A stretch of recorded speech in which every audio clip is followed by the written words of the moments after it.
Buenas tardes, queridos compañeros, queridos amigos.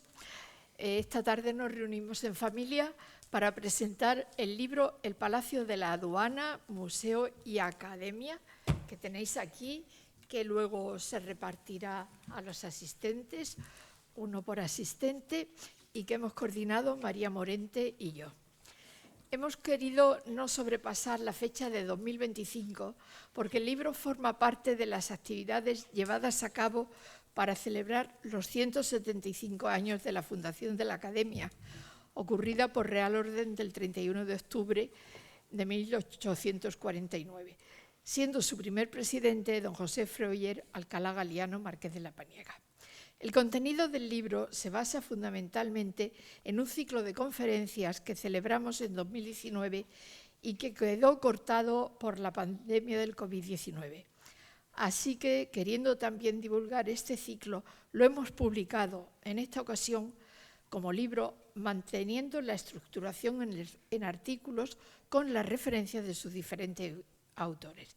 Y la publicación se debe al esfuerzo en la gestión de los académicos que coordinan la tesorería de esta casa. Se ha querido reflejar la relación de la Academia con el Museo de Málaga, el edificio donde hoy tenemos la sede, a través de un breve recorrido entre histórico y administrativo. Como el museo está situado en el Palacio de la Aduana nueva que se construyó a finales del siglo XVIII, se recogen diferentes aspectos de su construcción, de su historia, del contexto arquitectónico y urbanístico, de las obras para su transformación en museo, etc. Y como he dicho que está basado en el ciclo de conferencias, este debía haber terminado con una mesa redonda sobre arquitectura de museos a cargo de los arquitectos de la Academia, moderados por María Morente, directora del museo, y cuyas aportaciones cierran el libro. En el prólogo, que yo firmo como presidenta, cedida esta función por nuestro presidente emérito, José Manuel Cabra de Luna, y que le agradezco porque la gestación del libro correspondió a su mandato, me extiendo más sobre las primeras actividades de la Academia, sus diferentes sedes, hasta llegar a esta en la que nos encontramos. El libro, este que tenemos aquí, lo inicia María Morente con un documentado estudio engarzando la historia de la institución museística con la de la Academia que contribuyó a su gestación, ilustrado con entrañables fotografías. Y ella lo presentará así como los dos artículos que tratan del proyecto y el programa expositivo. Porque inicialmente, y así consta en la invitación, íbamos a presentar el libro María Morente y yo, pero hemos pedido la colaboración de otros compañeros, autores del libro, y hemos hecho un reparto de los artículos y así participamos todos. Evidentemente tenía que haber un ensayo sobre el lugar, el subsuelo arqueológico donde se levanta el edificio en el que nos recibe la magnífica escultura, la Dama de la Aduana, cuyo texto corresponde a Pedro Rodríguez Oliva, académico y catedrático de la Universidad de Málaga, y él mismo presentará su artículo. Se inicia la historia más reciente a partir del siglo XVIII, cuando se construye la aduana nueva con el trabajo de María Enred Delgado, catedrática de Historia de América de la UMA, presentando aspectos de la actividad comercial de Málaga centrada en la aduana, especialmente en relación con el comercio de ultramar. Elías de Mateo, académico y director del Museo Rebello de Toro, especialista en el siglo del XIX, en historia del siglo XIX, ha ido desgranando distintos momentos históricos vividos en este edificio, unos gozosos y otros trágicos, desde su construcción al momento actual. Rosario Camacho, que soy yo, analizo la génesis del proyecto de la aduana integrado en el resurgir arquitectónico y urbanístico de Málaga y su impacto en la imagen de la ciudad. Carlos Gutiérrez de Pablo, quien más sabe sobre este edificio, no podía faltar en este libro y como arquitecto ligado históricamente a él, analiza detalladamente los diferentes momentos de su construcción. Y estos 4 artículos de historia y evolución histórica de la construcción de la aduana los presentaré yo. Los 2 artículos siguientes los presentará María Morente. Los 2 artículos siguientes los presentará María Morente junto con el suyo al principio. En el proyecto básico de rehabilitación del Palacio de la Aduana, presentado en 2006, intervino un equipo dirigido por Fernando Pardo, junto con Bernardo García Tapia y Ángel Pérez Mora. Nosotros, para la conferencia y el artículo del libro, invitamos al arquitecto director a exponer este proyecto, pero fue aquí cuando se interrumpió el ciclo por la pandemia. Y entonces su participación en el libro es por medio del artículo Rehabilitación de la Aduana para el Museo de Málaga, y ofrece un recorrido muy esquemático, a base de imágenes fundamentalmente, por las diferentes fases de la recuperación del edificio para museo. El programa expositivo del museo, adjudicado en 2012 al estudio Frade Arquitecto, lo expone su director, Juan Pablo Rodríguez Frade, en Equipamiento y Museografía del Museo de Málaga, recorriendo su evolución desde sus funciones comerciales a museo. Finalmente, el libro se cierra, como indicado, con las conclusiones de la mesa redonda celebrada en el ciclo de conferencias de la Aduana al Museo de Málaga, en la que intervinieron los 4 arquitectos de la sección de arquitectura de la Academia y que presentará Javier Bonet. Ahora le doy la palabra a María Morente. Muchas gracias. Buenas tardes. Ninguno de los 3 capítulos del libro que yo voy a comentar tuvieron, como bien ha comentado la presidenta, la oportunidad de participar en el ciclo de conferencias porque entró el confinamiento. No obstante, como los autores habían preparado los textos, pues se publican en este. Bueno, mi texto tiene el primero de ellos, es el mío, con el título La Real Academia de Bellas Artes de San Telmo y el Museo de Málaga. Recibí de la Academia el encargo de abordar 2 cuestiones en este capítulo. Por una parte, la relación histórica que la Academia de San Telmo ha mantenido con el Museo de Bellas Artes y, por otra, incidir un poco en el final, en el momento actual, un poco en todos los proyectos, programas, actuaciones que llevaron a que el museo se instalara en el Palacio de la Aduana, donde nos encontramos, y que sea un lugar de encuentro de nuevo con la Academia.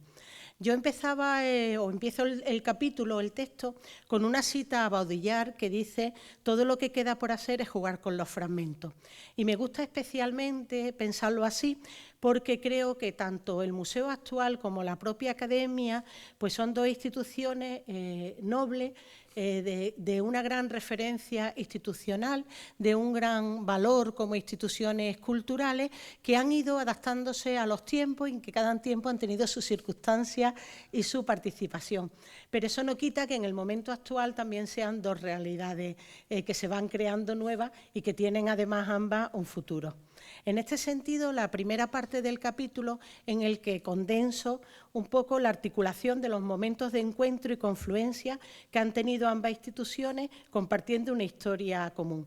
Esta relación de la Academia con el museo nace con total naturalidad y además muy justificada, porque precisamente cuando se crea la Academia de Bellas Artes de San Telmo en 1849, una de las encomiendas que tiene, de las competencias que se le atribuye, es la creación de un museo público de Bellas Artes con los bienes de la desamortización. Pero por otras circunstancias que se pueden leer en el capítulo del libro, eso no fue tan así, porque tanto la Academia, la burguesía del momento, como la propia directiva del museo decidieron que el museo que querían hacer era un museo más de arte moderno, de arte coetáneo al momento, porque Málaga, una vez perdida la industria, tuvo que buscar una actividad económica, ¿no?, y un quehacer y una identidad también nueva, y la encontró fundamentalmente en el turismo, y en ese sentido hay un intento de renovarse la ciudad al completo y de presentarse como una ciudad abierta, moderna, y todo eso va acompañado del cambio social de la nueva burguesía. Entonces, el Museo de Bellas Artes también lo sería el arqueológico, pero el arqueológico hasta momentos más tardíos no tiene una relación con la Academia, pues el Museo de Bellas Artes surge en ese nuevo espíritu del nuevo proyecto de una nueva Málaga y de una nueva ciudad. En el texto se repasan, por tanto, muchas etapas y momentos de la Academia y el museo. El proceso de la desamortización es complejo, la convivencia que tuvimos en la Plaza de la Constitución, acompañados allí también con la Escuela de Bellas Artes, la confluencia de nuevo a partir de 1960 en el Palacio de Buenavista, donde realmente el museo ya se configura y adquiere como su personalidad, ¿no? O la vinculación que tiene y en la que también participa la Academia cuando el Museo de Bellas Artes se une al Museo Arqueológico, el Museo Provincial Arqueológico, en 1973 y dan paso al nuevo Museo de Málaga. Ahí, por ejemplo, el protagonismo de Juan Temburi, académico, pues fue también muy destacado. De hecho, en todo este recorrido aparecen también con muchos nombres propios de relevancia. Antonio Muñoz de Gren, con todo ese protagonismo que tuvo en la creación del propio museo, el primer marqués de la Paniega, todos los presidentes que han formado el elenco de directivos de la Academia, entre ellos pues muy destacado el papel de González Anaya, del propio Fernando Guerrero Strachan, o el papel fundamental de Ricardo de Urueta, al igual que de los directores del museo. Pero también inciden en este elenco de personalidades que escriben la historia, pues personajes mucho más recientes. Yo en el artículo no quería dejar de mencionar a nuestro anterior presidente, a José Manuel Cabra de Luna y su equipo, por lo fácil que puso y el bien hacer para que la aduana y el museo se pudieran volver a encontrar aquí en el Palacio de la Aduana. Yo tuve claro cuando se me encomendó el proyecto del museo en el nuevo edificio, en la nueva sede de la aduana, que la Academia, y además en este trabajo se demuestra muy bien que la Academia y el museo habían tenido una estrecha relación, que era una relación además completamente natural. Además, durante mucho tiempo es que fueron un uno, tuvieron una única administración, porque se confundían los académicos y los propios directivos del museo, porque, por ejemplo, en el patronato del Museo de Bellas Artes, todos los que los formaban fueron académicos, ¿no? Bueno, esta propuesta fue bien recibida tanto por el Ministerio de Cultura como por la propia Junta de Andalucía, el órgano gestor, y muy bien acompañada por la Junta Directiva en aquel momento. Pues muchas gracias, José Manuel, para hacer posible que hoy estemos aquí, de lo que estoy orgullosa como directora, pero también como académica, ¿no? La segunda parte del artículo lo dedico más a analizar todos esos proyectos, programas, actuaciones que dieron lugar a que después fueran posibles los dos grandes proyectos, el proyecto de rehabilitación arquitectónica y el proyecto de museografía. Nosotros entramos ya en un proyecto que era un plan estratégico, un plan museológico, en el que había que sentar las bases de todas las necesidades y que constituyeron las bases de los concursos públicos. Sin estos trabajos pues no hubieran tenido lugar los dos artículos o los dos capítulos que voy a presentar un poco con la venia de sus propios autores, ¿no? Que no soy yo, el de Fernando Pardo Calvo sobre la rehabilitación de la aduana para Museo de Málaga. El plan museológico del que os hablo se redactó entre el 2006 y 2009, en el 2010 se hizo su texto refundido y el proyecto de arquitectura fue convocado por el Ministerio en un concurso público abierto en el 2007. Ganó el equipo del estudio Pardo Tapia, al que acompañaba Ángel Pérez Mora, arquitecto y profesor de la Escuela de Arquitectura aquí en Málaga. Las obras de arquitectura se desarrollaron entre el 2009 y el 2011, después de redactarse los proyectos básicos de ejecución y pasar también por la licencia urbanística y por el permiso de la Comisión de Patrimonio, al ser un edificio protegido y bien de interés cultural. Entre el 2012 y el 2014, el mismo equipo, una vez terminadas las obras de la aduana, también acometió la urbanización de todo el entorno, porque el Ministerio de Cultura firmó un convenio con el Ayuntamiento de Málaga para ese fin y se le encargó al mismo arquitecto. El texto que presenta en el libro Fernando Pardo tiene un formato muy especial y aquí está nuestro diseñador que lo conoce bien, y enhorabuena porque ha quedado fenomenal, ¿no? Porque realmente tiene muy poco texto y muchas imágenes. También se agradecen porque una manera muy buena de ver un proyecto de arquitectura es conocer sus planos, su fotografía y todo su proceso. También es cierto que Fernando Pardo editó con SACIR en el 2020 un libro muy monográfico de toda la evolución de las obras, ¿no? Fundamentalmente, Fernando Pardo, en su artículo, repasa lo que él considera que son los hitos fundamentales de su proyecto. la relación del Palacio de la Aduana con su entorno, tanto esa relación histórica como la relación actual que él potencia a través de su arquitectura, la recuperación de la cubierta, los núcleos de distribución, que son muy especiales, y lo que permite una organización funcional muy hábil, ¿no?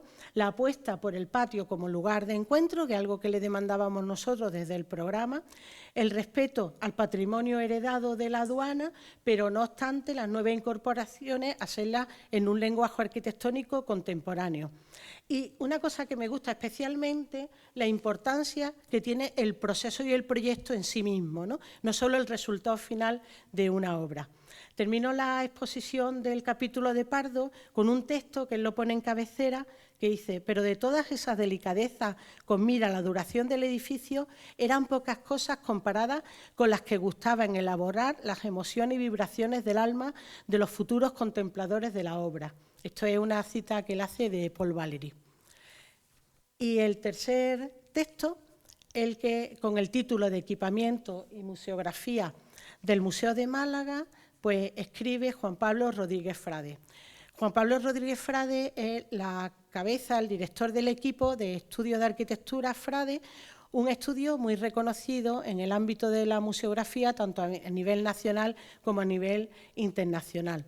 Presenta también un capítulo sintetizando lo que fue su proyecto y su actuación, que abarcaba dos temas: todo el mobiliario y diseño de las áreas públicas y la museografía de la colección permanente, tanto de arte como de arqueología, y del almacén visitable que se unía al recorrido. Todo el texto de Frade resalta muy claramente como tres convicciones fundamentales en este proyecto: que un museo debe ser flexible, que un museo debe ser intemporal y que un museo debe pensar en el visitante.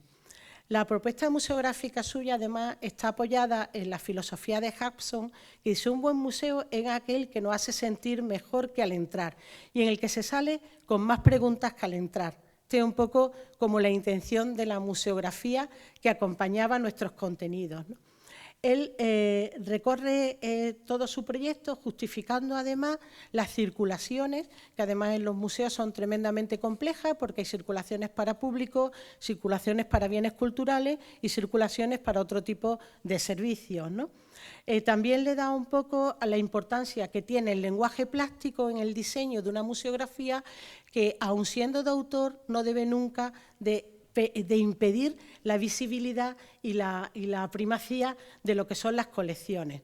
También la eficacia funcional y económica que tiene esta propuesta, y estudia, después analiza un poco su propio diseño de la colección de arqueología, que yo creo que se caracteriza sobre todo, y él lo expone así, como que con un mueble, con un diseño mobiliario, articula todos los espacios, no solo las circulaciones de público, sino la división del área y los bloques temáticos. Y también la visibilidad. Estás en un área en el que estás hablando de prehistoria, pero estás viendo y comunicándose directamente a través de vitrinas transparentes el área siguiente, que a lo mejor es la protohistoria o el mundo de los fenicios.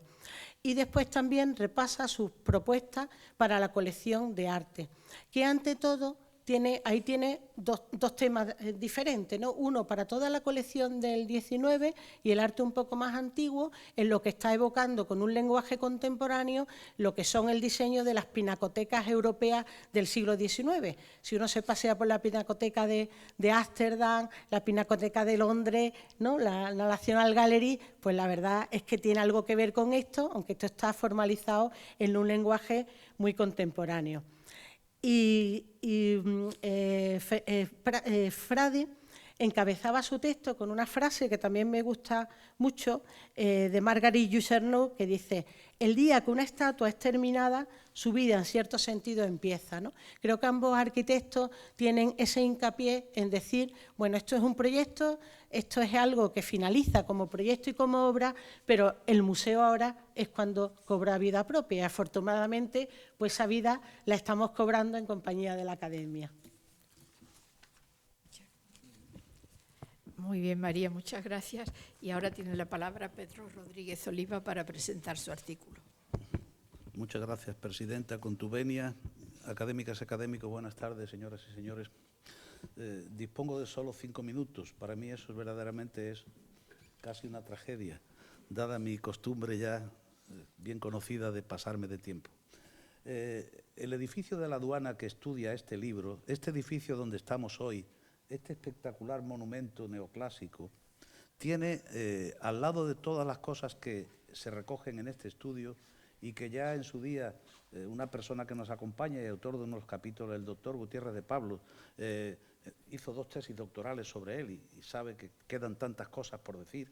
De este edificio hay una cosa singular, que es que cuando se hace la primera explanación de los terrenos donde estamos, lo que había aquí era una parte de la ciudad musulmana de un enorme interés estratégico, porque estaba al pie de la Alcazaba y aquí se abría a la zona del puerto. De manera que aquí había una puerta con las murallas, que eran 2 cintas de murallas, puerta que se llamaba Puerta de la Cava, sobre la que había habido una auténtica leyenda, porque la gente pensaba, y algunos eruditos del Renacimiento y de los comienzos del Barroco pensaban que se trataba de la famosa Cava, la hija del conde don Julián, que habiendo sido ultrajada por el rey don Rodrigo, había sido el origen de la invasión islámica del 711, puesto que su padre era el gobernador de Ceuta y así le abrió las puertas del estrecho.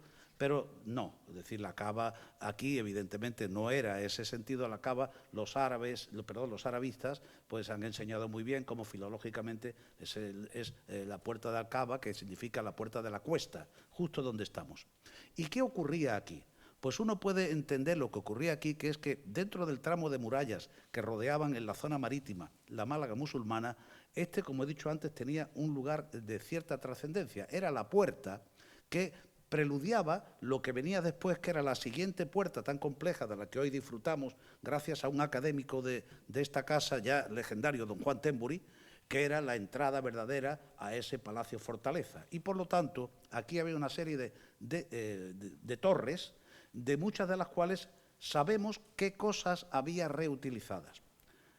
Pocos lugares han tenido la suerte de que una obra haya tenido un vigilante arqueológico. Y en 1788, cuando comienza la tirada de estas murallas que conformaban esta puerta de la Cava, había aquí en Málaga un canónigo, al que todos ustedes conocen, el canónigo Medina Conde, al que siempre se le ha tenido como un gran falsario, porque cuando él estaba en Granada, es verdad que en cierto modo participó de las falsificaciones del Albaicín. Como saben ustedes, ahí había un personaje llamado Flores de Oduz, del que se decía que todas las noches se enterraba una cosa que era falsa para que al día siguiente aparecieran los restos de un santo o la historia de la antigua Granada. Y esas supercherías, que eran parcialmente supercherías, porque realmente en el Albaicín encontraron la ciudad árabe de Granada, sin embargo, le sirvió para una condena. Ya él estaba aquí de canónigo y esa condena, lo que se notó fundamentalmente fue en que no podía publicar, de manera que ustedes han manejado siempre una obra fundamental de él en 4, quiero recordar que son 4 volúmenes, aunque eran parcialmente entregas de estas sueltas de cuadernillos, que es Las conversaciones históricas malagueñas, que tienen el nombre de su sobrino Cecilio García de la Leña. Ahí cuenta con todo detalle qué cosas se encontraban aquí a medida que se iban haciendo los derribos, cosas que había dentro de las murallas, en las puertas, y siempre se han tenido como noticias falsas. El valor único de mi trabajo, como ya anuncié en mi conferencia, es que yo tengo el convencimiento, como doña Rosario Camacho, de que Medina Conde era menos falsario de lo que se ha creído. Lo que ocurre es que en temas de antigüedad no era tan experto como él creía. De manera que algunas de las cosas que él publicó, como las inscripciones, yo tengo la absoluta seguridad hoy de que las tenemos que reivindicar e incorporar para el estudio de la Málaga romana. Y si ustedes se fijan, si yo reivindico que esas inscripciones en parte son auténticas, entonces estoy descubriendo algo que ni Medina Conde se lo imaginó, ni quienes hasta este momento han trabajado con estos materiales tampoco lo han creído, por pensar que se trataba de un falsario.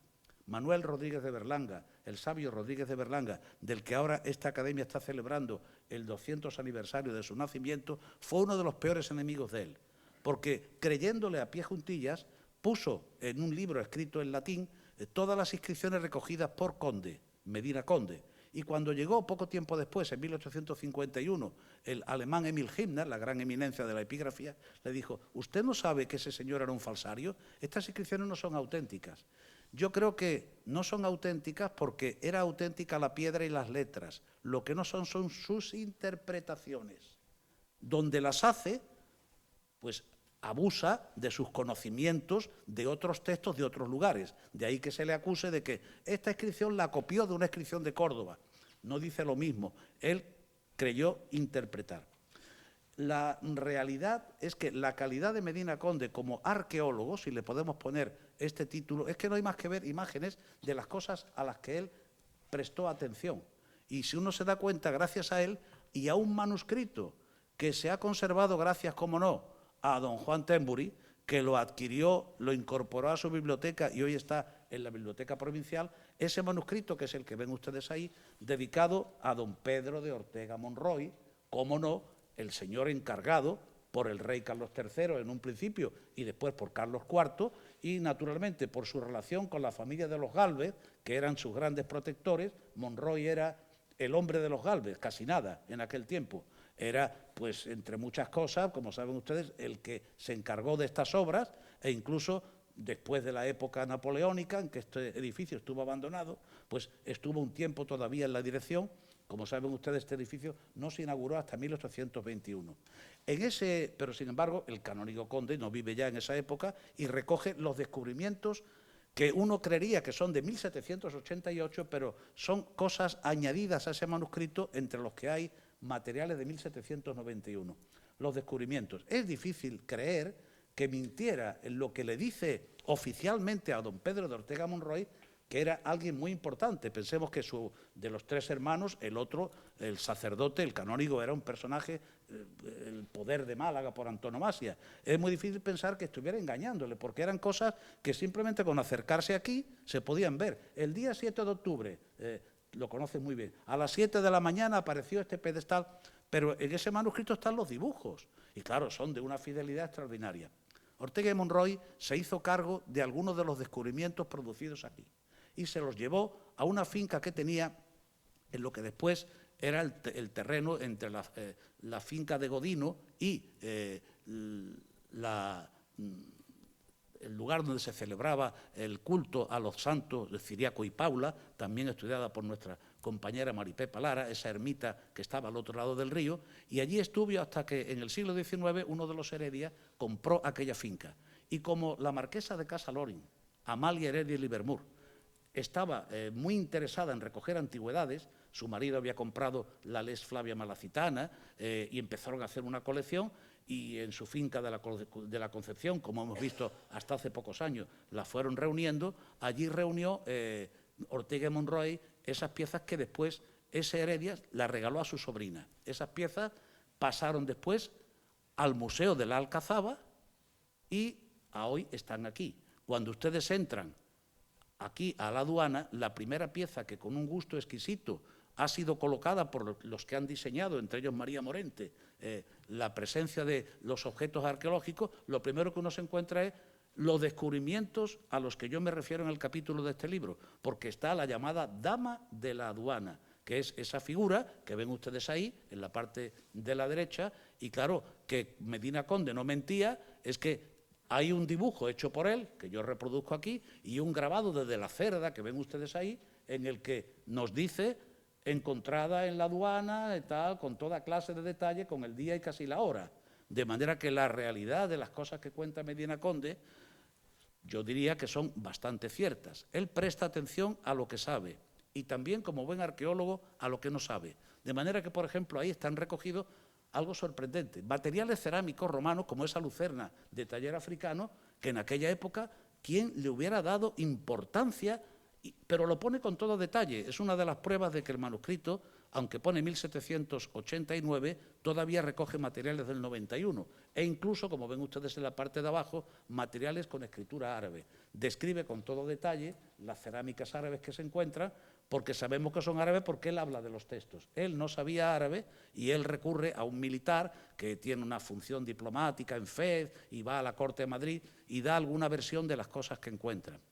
Yo creo que con esto, pues simplemente creo que pasándome de los 5 minutos que me habían concedido para hacer gala a mi tradición de persona que no respeta los tiempos. Así que, pidiéndote perdón, querida presidenta, les invito a que vean el resto de lo que hay aquí a través de la lectura. Muchas gracias. Bueno, no te has pasado mucho y ha sido muy interesante. Dan ganas de continuar leyendo el artículo, que es de lo que se trata. Bueno, pues ahora intervengo yo para presentar los 4 artículos siguientes. Marion Reder ha titulado su artículo «Y Málaga entró en el circuito de comercio con América, 1778». En su trabajo, situando la política comercial española, especialmente desde 1755, valora la situación de Málaga, los privilegios que en otros tiempos tuvo al participar en el tráfico comercial con América, y es muy interesante la visión de la Málaga del siglo XVIII que nos ofrece el memorial de don Bernardo José Montaldo, presentado en el Ayuntamiento de Málaga en octubre de 1777, que se inscribe de lleno en el pragmatismo de la Ilustración, titulado «Manifiesto por Málaga sobre la extensión del comercio de Indias a los puertos de España y al de Málaga por su mayor proporción», y que centra gran parte de este artículo. Este abogado malagueño estaba convencido, como mercantilista ilustrado, de que solo a través de la obtención de una balanza comercial favorable los metales preciosos afluirían al país, por lo que veía en el comercio colonial el medio más idóneo para lograr los objetivos propuestos. La ciudad que este ilustrado ansía es la que tiende a magnificar en plena transformación social y económica debido a los excedentes vitícolas de las últimas décadas, por lo que los conciudadanos deben aprovechar esta coyuntura favorable a la expansión comercial, a la ampliación de los mercados tradicionales, al abastecimiento de las colonias americanas, inscribiéndose de lleno en la política económica de Carlos III, al intensificar los proyectos para el arreglo del comercio con las Indias. Así, desde 1765, el puerto de Málaga conseguirá por un real decreto el derecho de comerciar libremente con las islas de Barlovento, sin límite de navíos. Sin embargo, la abundancia de cosechas fue tan extraordinaria que el Ayuntamiento solicitó la ampliación del tráfico mercantil a los puertos de tierra firme para poder dar salida a los excedentes agrícolas e industriales. También se habla de la presencia de los Gálvez, oriundos de Macharabiaya, y su presencia en la corte será providencial para Málaga. El nombramiento de José de Gálvez como ministro de Indias contribuyó a que la urbe malacitana tuviera un peso específico en los planes reales. En los primeros meses de 1778, el 2 de febrero, se recibió una carta del comisario y ministro de Marina en la que se comunicaba que, de orden de don José Gálvez, secretario del Consejo de Estado de Su Majestad y del Despacho Universal de Indias, la concesión para Málaga del comercio libre con los puertos habilitados de la América Meridional. El 8 de enero de 1785 se crea el consulado, cumpliendo así el requisito del artículo 53 del Reglamento del Comercio Libre de España con América, del 12 de octubre de 1778. Y es prueba todo ello de lo eficaz que fue el Manifiesto para Málaga de don Bernardo Montaldo. Elías de Mateo Avilés, en su artículo «Notas sobre la historia de la aduana en la ciudad de Málaga», plantea poner en valor la aduana como testigo y en ocasiones protagonista mudo de la historia de Málaga, ya que en este emblemático edificio se convirtió desde 1834 en sede del poder político y administrativo. Sus extensas dependencias sirvieron de contenedor durante casi siglo y medio al Gobierno Civil, Diputación Provincial, Delegación de Hacienda, Telégrafos, Policía, Catastro, Radio Nacional. Y esta concentración de organismos públicos dieron lugar a múltiples vivencias y episodios, de los cuales se ofrecen en este capítulo algunos de los más significativos y relevantes. Fue residencia y lugar de recepciones regias. Con motivos de los viajes regios, A partir de mediados del siglo XIX, la aduana se convirtió puntualmente en residencia real, porque realmente no es que no había un edificio de estas características y de esta magnificencia en la ciudad. Así, en octubre de 1862, cuando Isabel II visitó Málaga, y en marzo de 1877, con motivo de la visita a la ciudad de Alfonso XII, fue residencia para ambos monarcas. Para ello se acometieron en el edificio una serie de reformas arquitectónicas y se dotó de mobiliario y decoración palaciega. Más tarde fueron Alfonso XIII y también Juan Carlos I, lo utilizaron como lugar donde fueron cumplimentados por los malagueños. Un hecho terrible fue el gran incendio de 1922 que se recogió siempre la prensa. Es una de las grandes tragedias vividas por la ciudad. Ocurrió el 26 de abril de 1922 y se cobró 28 víctimas mortales. Por entonces la aduana tenía una gran cubierta de madera y teja que ha sido recuperada en la última restauración.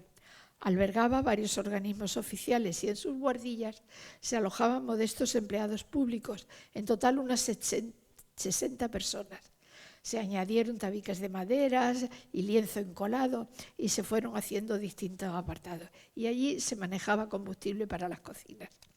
El acceso a todo este abigarrado complejo de vivienda se hacía a través de una sola escalera de madera. Se pueden imaginar lo que ahí ocurrió.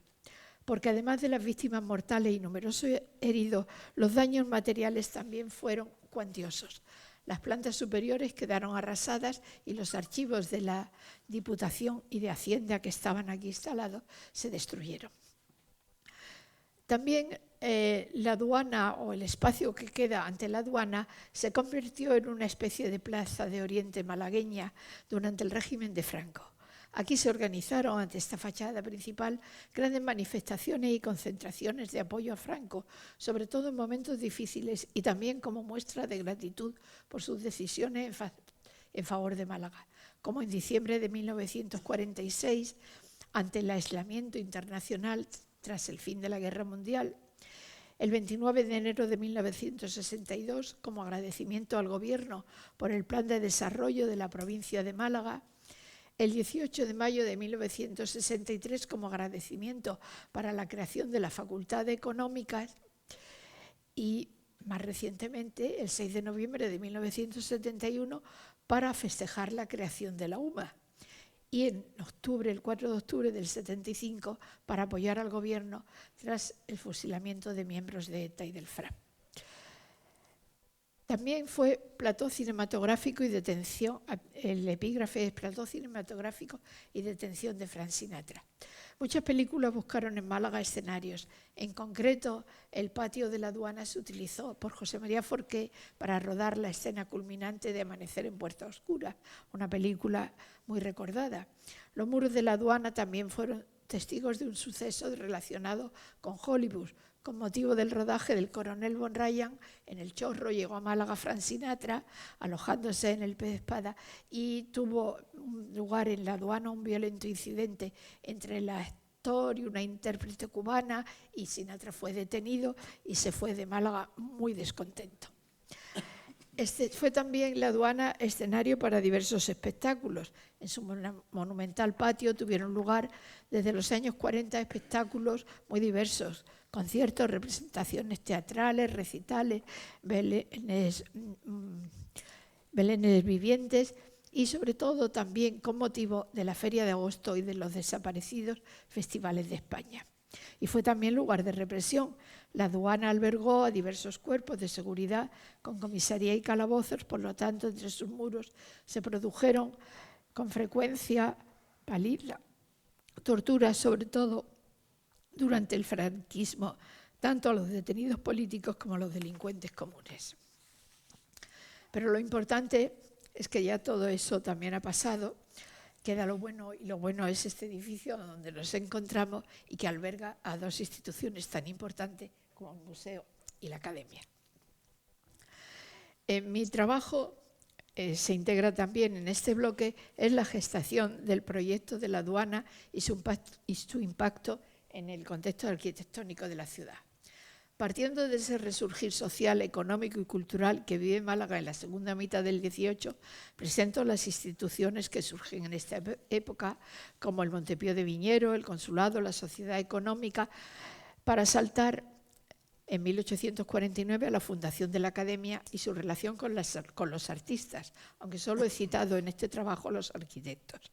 Y en el crecimiento, incluso físico, que sufrió la ciudad al superar las barreras naturales que la constreñían, la cerca, el río y el mar, se configura un importante ensanche y surgen nuevos paseos, como el paseo de la Alameda del ingeniero López Mercader, aprobado en 1783, porque fue muy importante la actividad de los ingenieros militares, aunque ellos no estaban ligados a la Academia. Pero no fue el único. En proyectos de Antonio Ramos, en que se diseña el Frente del Mar en 1774, se dibujan alamedas. Incluso el viajero Carter alude en 1772 a la hilera de álamos alrededor de la Bolsa, que era la Alhóndiga, zona de Puerta del Mar. También cito los proyectos de aduana que desde el plano militar fueron varios. El ingeniero Touroux, en su proyecto del puerto, ya señalaba la necesidad de una nueva aduana. Hubo otros, y en 1883 el nuevo director del puerto, Joaquín Vilanova, propone modificar la normativa para construir una nueva aduana cerca de la Alcazaba. Y así fue, porque en 1786 se ceden a la Junta de Reales Obras esos terrenos y la ciudad encarga el proyecto de una nueva aduana al arquitecto Miguel del Castillo, muy protegido por el intendente citado por Pedro Rodríguez Oliva, Ortega y Monroy. Pero ese proyecto fue realizado pese a los empeños de Ortega Monroy, fue rechazado por la Academia de San Fernando y encargado a su individuo Manuel Martín Rodríguez, un prestigioso arquitecto, sobrino de Ventura Rodríguez. Este proyecto fue el que se construyó poniéndose la primera piedra en 1791, un proceso que fue lento, ya que el proyecto de terminación se encargaría muchos años después a Pedro Nolasco Ventura, otro arquitecto de la Academia, en 1826, y finalizaron las obras en 1829.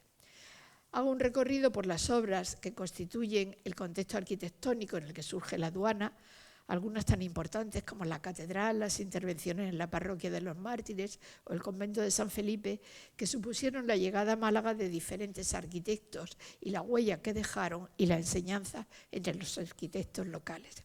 Y entre las obras que pueden reflejar la influencia de la aduana, pues en las casas importantes que se construyeron en la Alameda, entre las que destaca la número 18, hoy sede de la delegación del Gobierno de la Junta de Andalucía, pues se ve esa influencia reflejada en el ritmo de los huecos, en los recercados, en el zócalo, aunque quizá donde más se marcó esa influencia, quizá por el carácter de la edificación, fue en el Banco de Málaga, obra de José Trigueros, ya de 1861, que no se ha conservado, pero que debió tener, aparte de sus actividades económicas, una vida social, porque en sus salones también se organizaban bailes para la refinada burguesía malagueña, y allí tuvo también una recepción, más de una, pero la de 1862 bailó Isabel II en su viaje de 1862 con su traje azul. El arquitecto Carlos Gutiérrez de Pablo, que hoy nos acompaña también, pues ha hecho, al conocer también la aduana, ha hecho la historia de la construcción de la aduana. Yo digo que es bidoctor, porque es autor de 2 tesis doctorales, una sobre los proyectos de la aduana que presentó en la Universidad de Sevilla y otra en Málaga, en el que recoge la historia y evolución del edificio. En su artículo, que acompaña con una interesante iconografía, con planos incluso realizados por él, expone la evolución del terreno donde se proyecta la aduana nueva y luego narra meticulosamente el proceso desde la demolición de las murallas, el inicio de la obra, abriendo los cimientos y depositando la caja con las inscripciones y monedas. Hay una fuente espléndida para ello, que ya ha citado también Pedro Rodríguez Oliva, que es Medina Conde, en las conversaciones históricas malagueñas. Pero Carlos Gutiérrez de Pablo nos habla además del personal de la obra, los materiales empleados, los recursos que se invierten, porque había un compromiso y así se reflejaba en la inscripción de la caja, que la obra se realizaría sin desfalco para el Real Erario. Es decir, la corona daba el permiso, pero los fondos saldrían de los impuestos locales a los malagueños.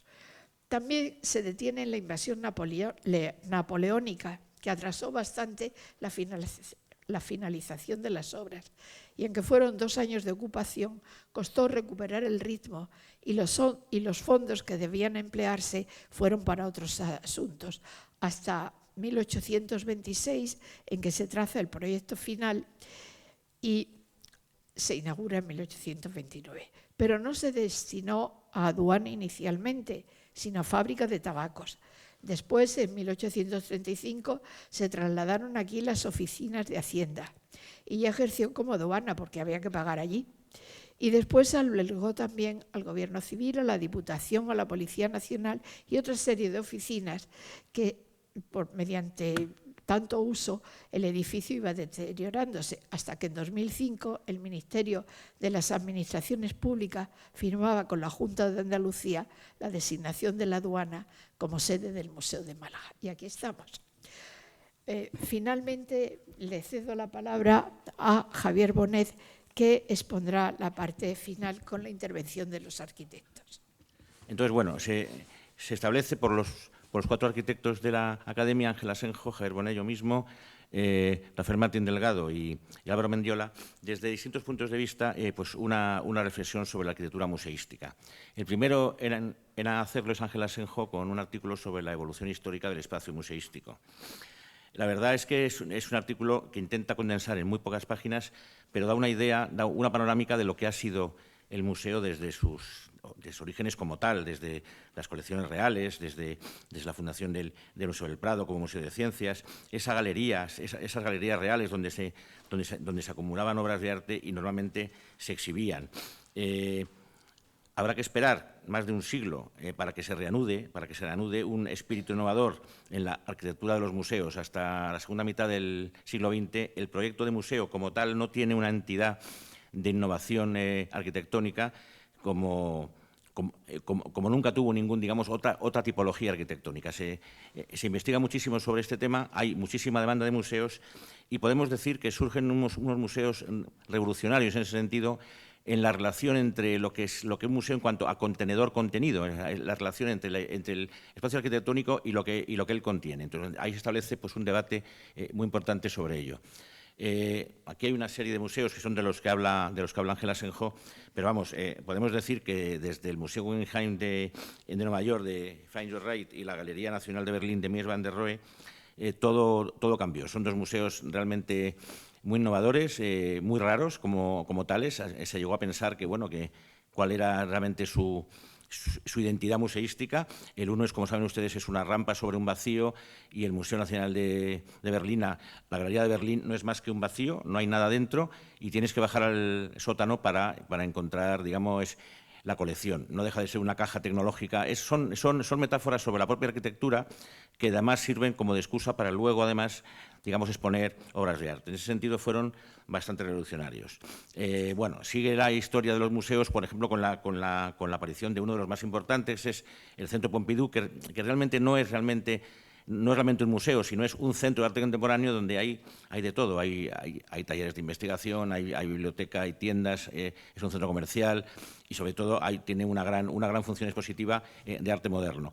Y con esa estética tecnológica, digamos, que inaugura el que llaman high-tech, que no es más que una especie de expresión de la técnica de una manera bastante novedosa en cuanto a materiales, ¿no? En cuanto a materiales y cómo se disponen.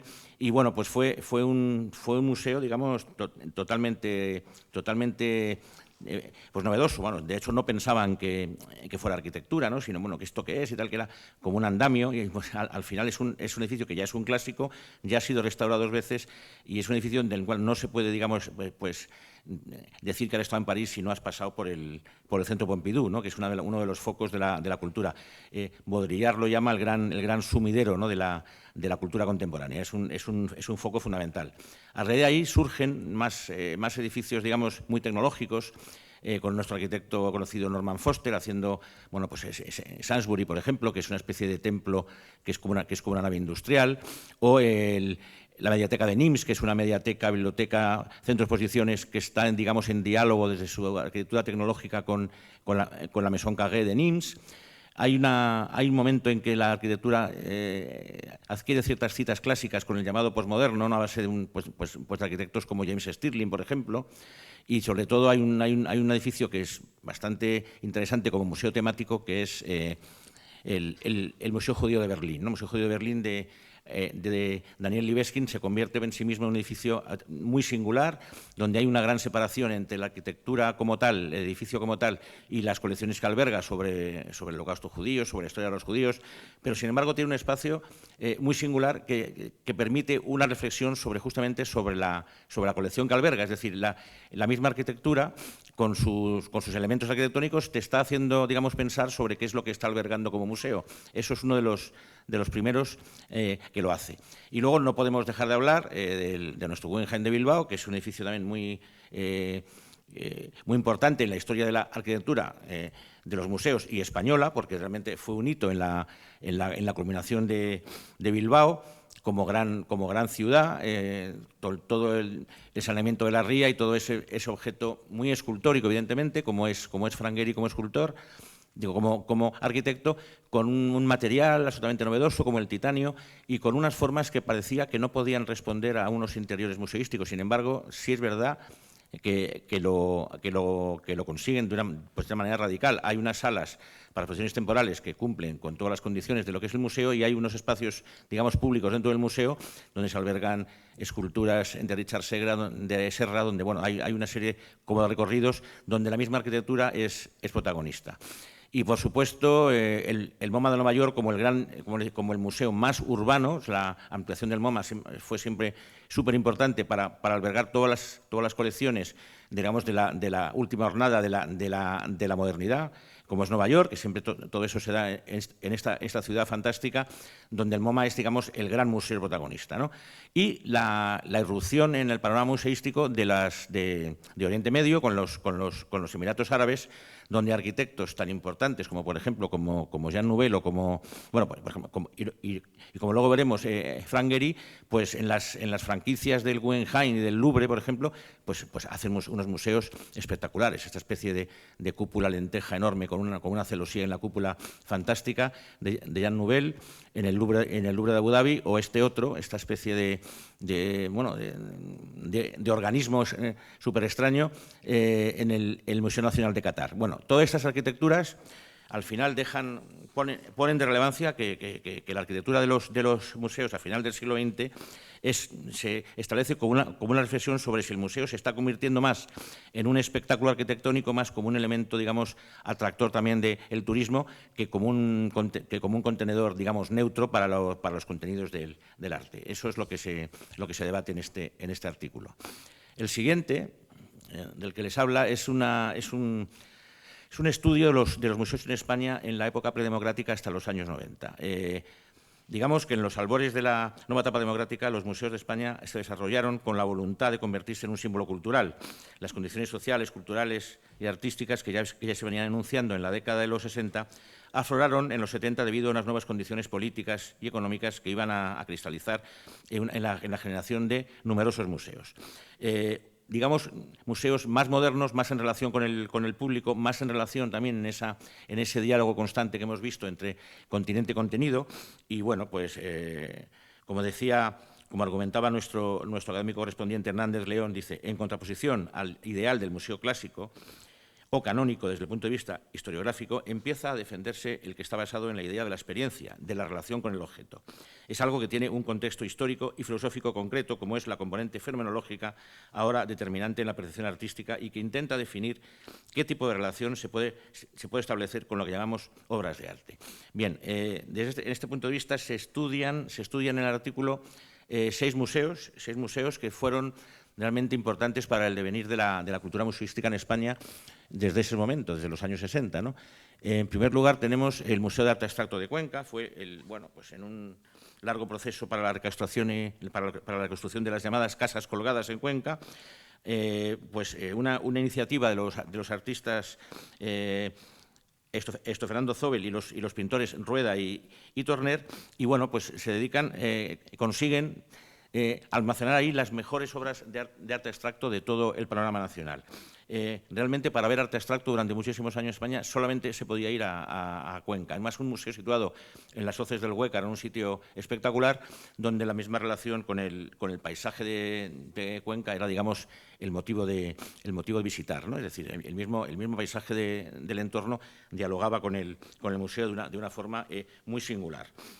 Durante mucho tiempo fue el referente del arte abstracto en España, hasta que surge un poquito más tarde el Museo Español de Arte Contemporáneo, el MEAC, que surge, digamos, en Madrid en el año 75, que fue Premio Nacional de Arquitectura. Como ven, es un edificio muy relacionado con la arquitectura racional de Mies van der Rohe, con una tecnología, con unos recubrimientos más transparentes y con unos espacios muy funcionales, muy limpios, muy flexibles, y que estaba colocado junto a la Escuela de Arquitectura y Bellas Artes en Moncloa, en Madrid, en la Complutense, y en un sitio bastante, digamos, apartado del núcleo urbano de Madrid, con lo cual no tuvo demasiado éxito. Sin embargo, como arquitectura, yo creo que es fantástica, tuvo una medalla de arquitectura y ahora mismo es el Museo del Traje. Fue, digamos, un ejemplo de cómo la arquitectura moderna, de verdad, la que inventaron los arquitectos Mies van der Rohe y Le Corbusier, se podía, digamos, implementar en España. No había muchos ejemplos de eso. El siguiente, digamos, muy interesante también es la Fundación Miró en Barcelona, de nuestro famoso arquitecto Josep Lluís Sert, que es un ejemplo fantástico, precioso de la arquitectura, digamos, mediterránea aplicada a los museos. Es una arquitectura blanca, con patios, con unos recorridos llenos de luz, con unos lucernarios fantásticos, está aquí abajo, con unos lucernarios fantásticos que metían una luz suave. Y bueno, pues uno de los museos, digamos, referentes para todo el mundo. Durante muchísimo tiempo, la Fundación Miró ha sido una clara transición entre el movimiento moderno y entre la canónica, digamos, abstracción de la modernidad y una, digamos, arquitectura que buscar una cierta identidad con los lugares en los que se asentaba, ¿no? Con una cierta mediterraneidad. Un ejemplo absoluto de edificio funcional, hecho con muy poco dinero, pero fantástico, ¿no? Si van a Barcelona, en la ladera del Montjuïc, no dejen de verlo.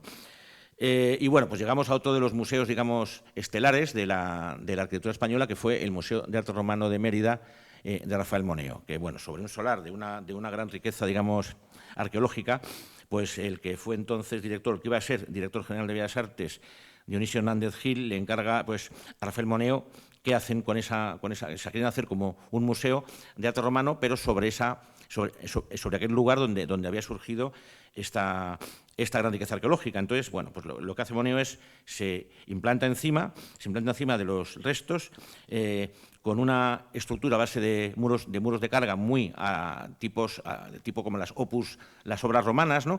Casi una cierta mímesis entre la arquitectura romana clásica, está un poco la Domus Aurea. Entonces, bueno, es decir, una especie de recuperación de la arquitectura romana sobre unos restos, digamos, antiguos, y de alguna manera que eso llegara como al gran público, como respeto hacia la antigüedad y a la historia y al patrimonio arqueológico.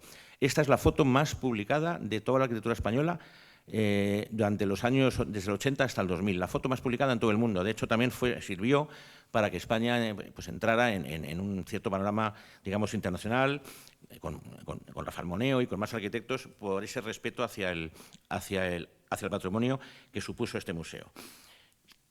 Luego tenemos un museo muy interesante, que es el Museo de Bellas Artes de Bilbao, la ampliación, que sería casi como el otro museo de Bilbao, ¿no? Sería el Guggenheim, que ha acaparado toda la atención por su espectacularidad, pero una operación fina de ampliación del edificio antiguo de Museo de Bellas Artes con un edificio también muy moderno, muy transparente, muy del movimiento moderno, que supone, está como en L, y supone una visita obligada para luego poder ir al Guggenheim de Bilbao. Digamos, nadie se acuerda de este museo con una colección fantástica y que supone que, pues que Bilbao tenga al menos 2 museos, que es como un contrapunto uno de otro, donde la gente puede ir, donde hay muchísimas visitas y donde se muestra pues una colección también de gran valor. Y, por supuesto, la gran operación de la democracia, que sería el Museo Nacional Centro de Arte Reina Sofía, que tiene como 3 fases. Una primera fase, una restauración del Hospital Antiguo de Sabatini de Madrid, que es este pedazo de edificio enorme, con unos espacios muy interesantes que se recuperan para museo por parte del arquitecto Fernández Alba, y que, bueno, y que ha supuesto pues la aparición de colecciones de arte conceptual y tal que antes no se podían exponer, y gracias a este centro, que es enorme, con un montón de actividades, una especie de nostalgia del Pompidou también, por lo que tiene de las torres que se hacen más tarde, esas torres pues de comunicación, que suponen casi como un juego para la cultura de masas, ¿no? Para que la gente suba, baje por ahí y tal, casi como el Pompidou.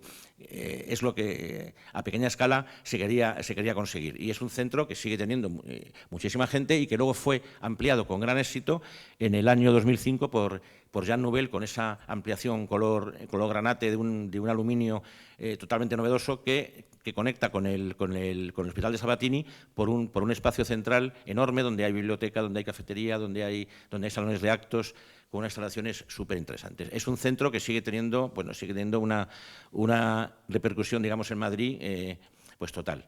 Bueno, estos 6 edificios dan paso a hablar un poco el artículo de Rafael Martín Delgado, que habla sobre las actuaciones en museos existentes. Es un artículo muy interesante que culmina con la actuación que tanto Rafael Martín Delgado como Isabel Cámara hacen, como ustedes saben, en el Museo Picasso, ¿no? La recuperación del Palacio Buenavista como Museo Picasso. Nos habla Rafael Martín Delgado, como introducción de este edificio, nos habla de cómo es la historia de los museos, de cómo hay un sistema, digamos, estatal de museos, que habla de lo que tiene que tener un museo, las instalaciones que tiene que tener, que no es solamente la parte expositiva, sino todo el complejo entramado de instalaciones, de servicios, de dirección, de gestión, todo esto, que claro, que para eso pues hace falta sitio. Entonces nos cuenta muy bien Rafael Martín Delgado cómo es esa evolución desde de los museos más tradicionales, el Louvre, el Hermitage, hasta los museos también más actuales, cómo se van adaptando a cosas ya existentes. Y dice que eso siempre es más costoso que hacer pues un edificio nuevo, o sea, que requiere un cuidado y tener en cuenta cómo van a ir, dónde van a entrar todas esas instalaciones. De hecho, habla de la Tate Modern, bueno, y de más museos donde ya estaban en un edificio anterior, y al adecuarse a un museo actual pues han tenido que hacer obras muy complejas. Como nos demuestra cuando acomete el Museo Picasso con el Palacio Buenavista, cómo a base de los requerimientos que tal museo, que ya pues en principio sirve para empezar ese edificio, pero luego tiene que ir, digamos, cogiendo solares de al lado para ir implementando una serie pues, de funciones y servicios que no tiene el palacio original, con lo cual nos cuenta una especie de metamorfosis de cómo crece este edificio, que al final es uno de los museos, después de este mismo, yo creo que es el más importante de Málaga, y que ha supuesto un gran cambio cultural pues, en la ciudad. Nos cuenta con todos lujos de detalles cómo se llevó la obra, cómo se metieron las salas, en fin, un edificio, es una historia casi día a día de lo que fue la operación del Museo Picasso. Y por último, un artículo que viene casi a cuento con el fallecimiento hace unos días de Frank Gehry, como ustedes saben, un arquitecto fundamental para la historia contemporánea de la arquitectura. Y en unas visitas que nuestro arquitecto Álvaro Mendiola ha hecho pues, por todo el mundo, digamos, fue recopilando los edificios de Gehry y fue como tomando notas de cuál eran, digamos, su lenguaje, sus intenciones, sobre todo en 6 edificios fundamentales de Frank Gehry, desde el Museo Vitra, en Weil Arnhem, ¿no? Que tiene muchísimo que ver, en Wilhelm Rein, ¿no? Que tiene que ver con ese troceamiento de la arquitectura que que Gehry demuestra, ¿no? Con ese cubismo fragmentado, que es lo que le define, y cómo va esculpiendo el edificio casi quitando trozos y creando pues un espectáculo, digamos, de volúmenes y masas macladas, ¿no? en un collage volumétrico. Eso lo sigue haciendo en más edificios posteriores, como por ejemplo pues las bodegas del Marqués de Riscal, que es un museo del vino fantástico, no se lo pierdan si van, es un sitio en el paisaje de la Rioja absolutamente integrado con las viñas, y bueno, pues esas formas que en principio son como caprichosas, pero que tienen siempre pues un sentido de control lumínico, lumínico, térmico, o sea, que no son solamente, digamos, un capricho, sino que Gehry es un arquitecto muy experto, y que, bueno, con esa originalidad de lenguajes va contribuyendo a todas las tipologías que va haciendo. Por supuesto, el Guggenheim, que él, con ese titanio como material novedoso, que él dice que tiene que ver con sueños que él tenía con las escamas de las serpientes y con algún edificio americano, el Chrysler de Nueva York, que es una especie como de escamas que se superponen unas sobre otras, que digamos, bueno, él, digamos, que estaba muy obsesionado con ese cerramiento, que fue totalmente novedoso en su momento, y que desde luego creo yo que regeneró Bilbao, vamos, de lo que era Bilbao. Desde el Guggenheim puso la guinda a una gran operación que era toda esta ría, que al final es un sitio de altísimo nivel.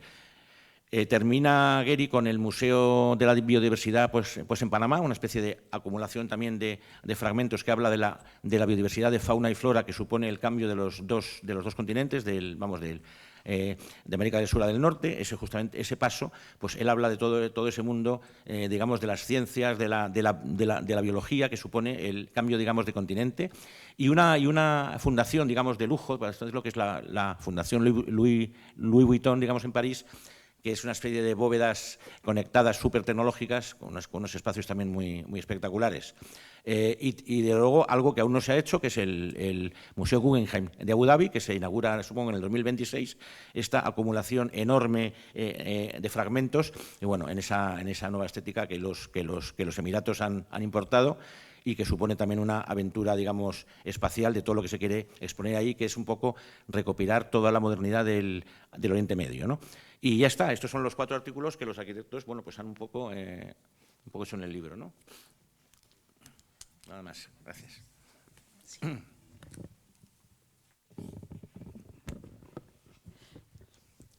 Bueno, pues muchas gracias, Javier, por tu intervención. Finalmente, solo me cabe añadir una referencia a los artistas del diseño.